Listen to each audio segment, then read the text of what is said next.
Well, there'll be sanctions, but they seem to be pretty good at avoiding sanctions. You know, they're wily characters and they're pretty good at avoiding sanctions. So we'll see what happens.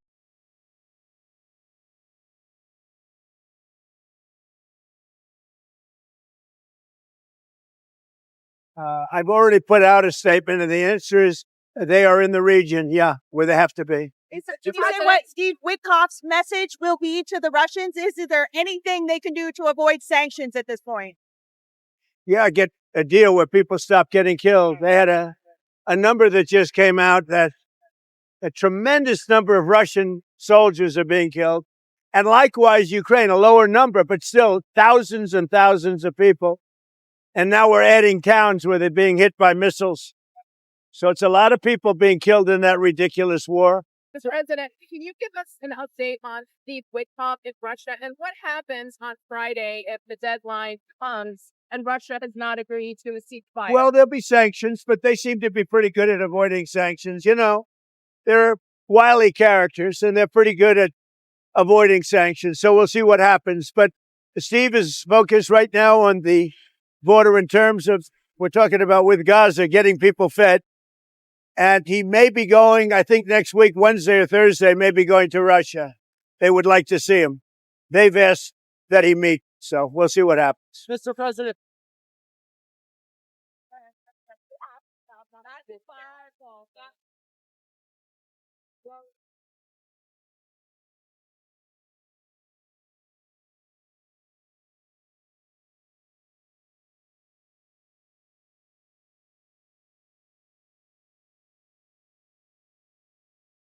Oh, yeah. Well, we had to do that.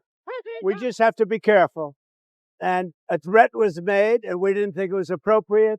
So I have to be very careful. So I do that on the basis of safety for our people. A threat was made by a former president of Russia, and we're going to protect our people. Mr. President. Can you give us any more information on the nuclear sub? And what did Medvedev say to you that made you really mad? Well, you just have to read what he said. He was talking about nuclear. When you talk about nuclear, we have to be prepared, and we're totally prepared. Well, I understand India no longer is going to be buying oil from Russia. That's what I heard. I don't know if that's right or not, but that's a good step. We'll see what happens, okay? I think it's Russia, I think it's disgusting what they're doing. I think it's disgusting. This is Biden's war. It's not my war. But I said if I get in, I'll try and get the thing stopped. But I think what Russia's doing is very sad. A lot of Russians are dying. You have a lot of Russians. More Russians are dying. But Russians are dying. Ukrainians are dying. You know, the United States isn't really involved in that war. It shouldn't be. And by the way, I made a deal with NATO where NATO pays us for everything that we send. We send them ammunition, missiles, etc. And we're not paying anything for that war. But I will tell you this, it should be stopped. It's a disgrace. And the ones that are dying are they're losing 7,000 now. It was 5,000. They're losing now 7,000 soldiers a week, Ukrainian soldiers and Russian soldiers. And they're also losing people now in the towns and cities because Putin's hitting them with rockets. No, I think it's disgraceful. You have a 10-day deadline. You imposed a 10-day deadline. Yeah, we have about 8 days. Yeah, we're going to put sanctions. I don't know that sanctions bother him. You know, they know about sanctions. I know better than anybody about sanctions and tariffs and everything else. I don't know if that has any effect, but we're going to do it. Europe is extremely upset. But this is a war that should have never happened. This is a war that wouldn't have happened if I were president. And this is Biden's war. This was a stupid war to get into. Should have never gotten into this war.